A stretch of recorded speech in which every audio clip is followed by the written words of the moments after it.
നമസ്കാരം. ഇടുക്കിയിലെ കമ്പിളികണ്ടമെന്ന് പറയുന്ന ഒരു കൊച്ചു ഗ്രാമം.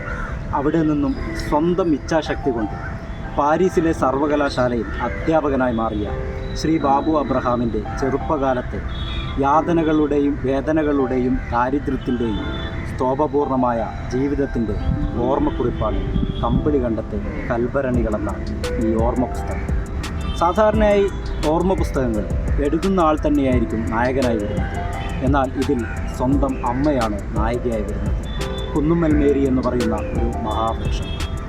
കല്ലാർകുട്ടി ഡാമിൽ ആത്മഹത്യ ചെയ്യാൻ പോകുമ്പോൾ മൂത്ത മകൾ അമ്മച്ചിയോട് പറയുന്നുണ്ട്, അമ്മച്ചി, നമുക്ക് മരിക്കുന്നതിന് പകരം മറ്റെവിടെയെങ്കിലും പോയിട്ട് ഭിക്ഷയെടുത്ത് ജീവിച്ചുകൂടെ.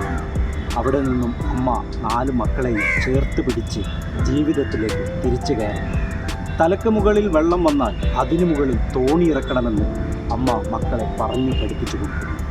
ചില്ലറ